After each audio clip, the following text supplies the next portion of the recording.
तो hello what's up guys, मैं अजय आपका दोस्त फिर से हाजिर हूँ एक नई बायोलॉजी की क्लास लेकर। आज हम पढ़ने वाले हैं इकोलॉजी। पिछली क्लास में हमने पाचन तंत्र को क्लियर किया था। आज दोबारा एक नई क्लास लेकर हाजिर हूँ आपके SSC GD के एग्ज़ाम को ध्यान में रखते हुए। ये क्लास आपके लिए बहुत इम्पोर्टेंट है, इससे बहुत सारे क्वेश्चंस बनते हैं। आशा करता हूँ कि आप इसे बहुत पसंद करेंगे और ध्यान से सुनेंगे। चलिए स्टार्ट करते हैं। इकोलॉजी इकोलॉजी हिंदी में कहते हैं पारिस्थितिकी। ये किससे मतलब जीव से जीव को कनेक्ट करता है और जीव को पर्यावरण से। अब देखते हैं पर्यावरण का फिर से जीव से, तो मतलब ये साइकिल होती है एक। ठीक है, बात करते हैं जीव का जीव के साथ और जीवों का पर्यावरण के साथ अंतर संबंध इकोलॉजी कहलाता है। इकोलॉजी शब्द हैकल ने दिया था, जबकि इकोलॉजी के ओकायोलॉजी शब्द रीटर ने दिया था। ओकायोलॉजी ओकस प्लस लोजोस मतलब घर प्लस अध्ययन। ठीक है, ओकस मतलब घर होता है और लोजोस मतलब अध्ययन। इकोलॉजी का जनक हम्बोल्ट को कहा जाता है। आधुनिक इकोलॉजी के जनक ओडम है। भारतीय इकोलॉजी के जनक रामदेव मिश्रा जी को माना जाता है। बात करते हैं इकोलॉजी के स्तर, तो जीव, फिर आगे जाति, जाति से जनसंख्या, जनसंख्या से जैविक समुदाय, जैविक समुदाय में कुत्ते, पेड़, जीवाणु, भेड़, ये सभी जीवित जंतु आते हैं। ठीक है, बात करते हैं इकोसिस्टम की। इकोसिस्टम मतलब पारितंत्र, पारितंत्र से बायोम, बायोम से फिर बायोम, और बायोम भी बनता है किससे? बायोस्फीयर जैवमंडल से। बायोस्फीयर जैवमंडल। अब बायोस्फीयर जो जैवमंडल है उसमें क्या क्या आता है? उसमें जल, थल और वायु। जल मतलब जलमंडल, थल मतलब थलमंडल और वायु से वायुमंडल। आगे बात करते हैं इकोलॉजी की सबसे छोटी इकाई जीव होती है, सबसे बड़ी इकाई बायोस्फीयर जैवमंडल ही होता है। एक जैसे जीवों का समूह जो जननक्षम जाति कहलाता है। अलग अलग जाति व जीवों के समूह पहले जैविक समुदाय देखने को मिलता है। इकोसिस्टम पारितंत्र के बारे में पढ़ते हैं। जैविक समुदाय प्लस भौतिक पर्यावरण इज इक्वल टू इकोसिस्टम। शब्द किसने दिया था? A.G. टेराले ने।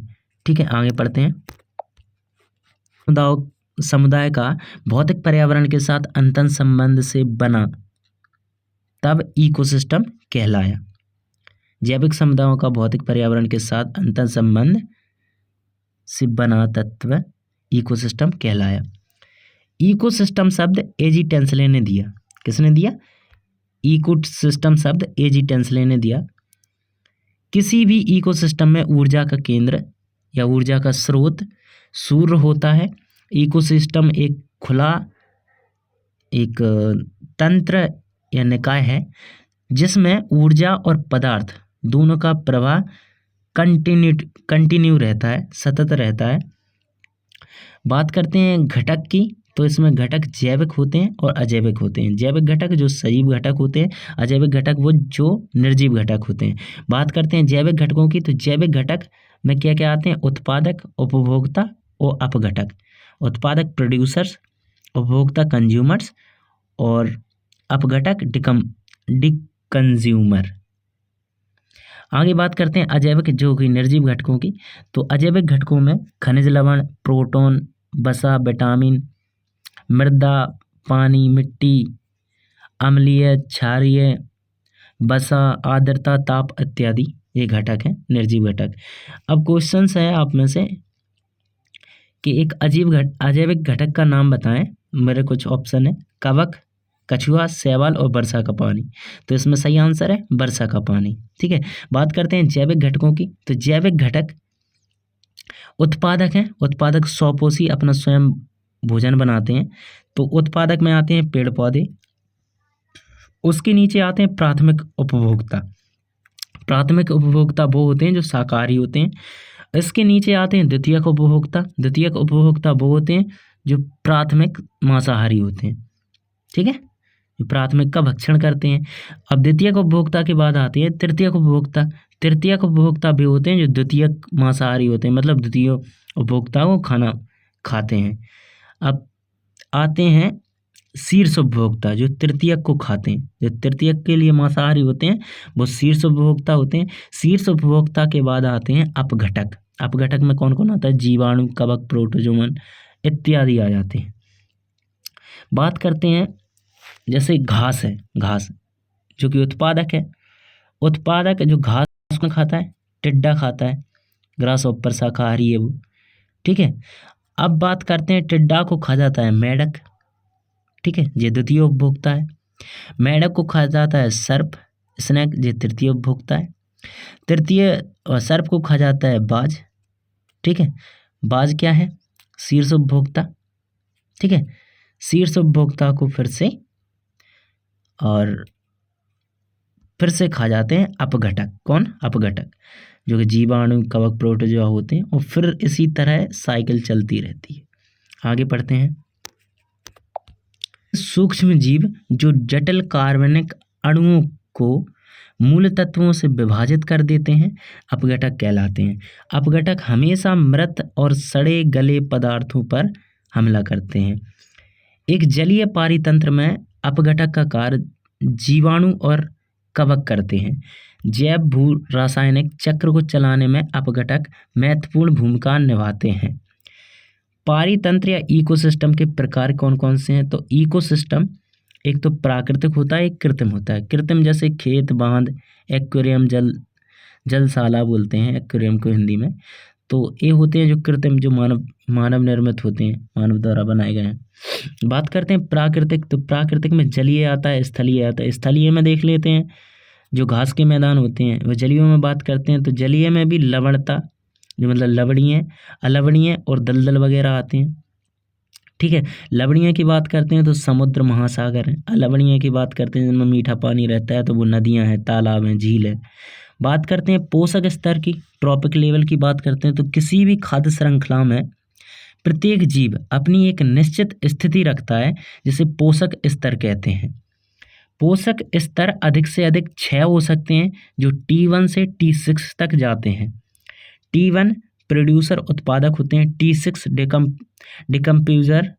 डिकम्पोजर अपघटक होते हैं।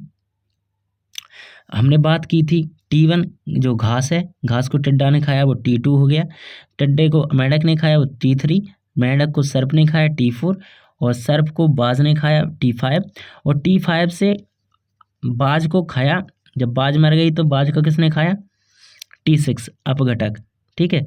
फिर से क्रिया चालू हो गई, घास से टिड्डा, टिड्डा से मेढक, मेढक से सर्प, सर्प से बाज, बाज से अपघटक। आगे पढ़ते हैं खाद्य श्रृंखला, फूड चेन की बात करते हैं। तो फूड चेन किसी भी जैविक समुदाय में एक पोषक स्तर से दूसरे पोषक स्तर तक जाते वक्त ऊर्जा या पदार्थ का गमन होता है, इसे ही खाद्य श्रृंखला कहते हैं। ये लिंडमैन का 10% का ऊर्जा नियम है, ठीक है। सन से सौर विकिरण द्वारा ऊर्जा आई, ऊर्जा को घास ने ली तो घास का भोजन बन गया। घास को खाया टिड्डा ने, टिड्डा को खाया मेढक ने, मेढक को खाया सर्प ने, सर्प ने खाया बाज, सर्प को खाया बाज ने।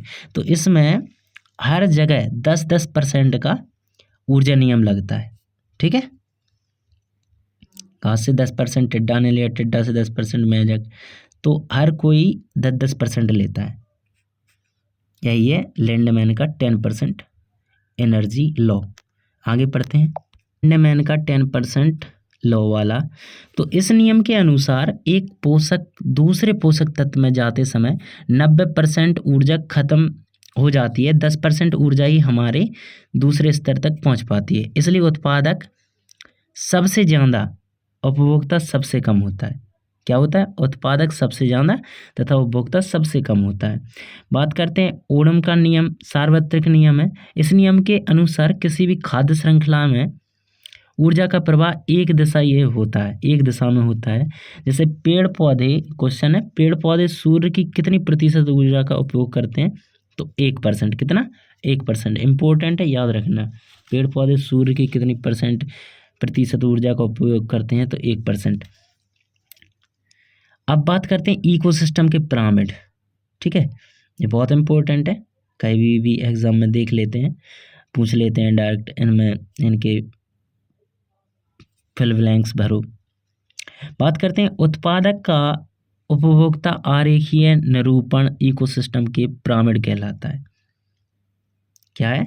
उत्पादक का उपभोक्ता आरेखीय निरूपण इकोसिस्टम के पिरामिड कहलाता है। सबसे पहले इस अवधारणा चार्ल्स एल्टन ने दी थी, इसलिए इन्हें एल्टोनियन पिरामिड भी कहा जाता है।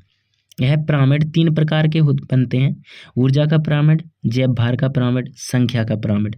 बात करते हैं ऊर्जा का पिरामिड की, तो यह पिरामिड लिंडमैन के 10% नियम का पालन करता है। ऊर्जा का पिरामिड हमेशा सीधा बनता है। ठीक है, पहले देखो बात स्थलीय में करते हैं तो उत्पादक 1000 है, मतलब 10% मिल रहा है। ठीक है, प्राथमिक उपभोक्ता को 100 हो गया, द्वितीय उपभोक्ता को 10 हो गया, शीर्ष उपभोक्ता को 1। आगे बात करते हैं जलीय की, तो शैवाल है, शैवाल में 1000, उसका 10%। फिर जो बीच वाला है बीच वाला उपभोक्ता है उसका 10%। फिर छोटे उपभोक्ता हैं उनमें 10%। फिर बड़ी मछलियां हैं उनमें 1%। समझ रहे? तो ऐसा ही 10% जलीय में भी ऐसा ही चलता है। बात करते हैं जैव भार का पिरामिड। जैव भार का पिरामिड स्थलीय अवस्था में सीधा और जलीय अवस्था में उल्टा होता है। ठीक है, स्थलीय अवस्था में देख लेते हैं, उत्पादक शाकाहारी शेर 5000, 2000, 200, 250 kg। जलीय में देख लो बड़ी मछली, फिर छोटी मछली, फिर जंतु जीव, फिर शैवाल आ जाते हैं। ठीक है, आगे बात करते हैं पिरामिड की, तो संख्या का पिरामिड जलीय व स्थलीय अवस्था में सीधा बनता है। तो स्थलीय अवस्था में देख लेते हैं, नीचे पेड़ पौधे 1000, फिर शाकाहारी, फिर जो भी होते हैं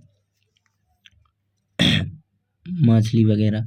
जलीय में बात करते हैं तो शैवाल, फिर जीव, फिर छोटी मछलियाँ, फिर मछली जीव आ जाते हैं। ठीक है, एक नोट है, एक वृक्ष का पिरामिड हमेशा उल्टा बनता है। ठीक है, परजीवी होते हैं, फिर उसके नीचे पक्षी आते हैं, फिर वृक्ष वगैरह आ जाते हैं छोटे छोटे। ठीक है, हाँ, एक्वाटिक पारितंत्र क्या होता है? बात करते हैं एक्वेटिक, जो जलीय पारितंत्र होता है। एक्वेटिक पारितंत्र क्या होता है? तो ऐसा पारितंत्र या इकोसिस्टम जिसमें प्रकाश की कमी या अनुपस्थित होता है, उसे क्या बोलते हैं? एफोटिक पारितंत्र कहते हैं, इकोसिस्टम। सॉरी, एफोटिक मतलब अब्सेंस ऑफ, फोटिक मतलब प्रकाश। एफोटिक है वो, एकोटिक नहीं है, एफोटिक। ठीक है, एफोटिक पारितंत्र ऐसा पारितंत्र या एफोटिक सिस्टम, इकोसिस्टम जिसमें प्रकाश की कमी होती है या अनुपस्थित होता है, तो एफोटिक पारितंत्र बोलते हैं। ए से एब्सेंट, फोटिक माने प्रकाश। चलिए, हमारा चैप्टर ख़त्म होता है। आशा है कि आपको समझ में आया होगा। एंजॉय करते रहिए, मैं भी सीख रहा हूँ, आप भी सीखिए। तो आशा करता हूँ आपको वीडियो अच्छी लगी होगी। और मैंने नया चैनल स्टार्ट किया है, कृपया करके आप मेरी वीडियो को लाइक, शेयर एंड कमेंट करना ना भूलें प्लीज़। ठीक है, ओके, थैंक यू।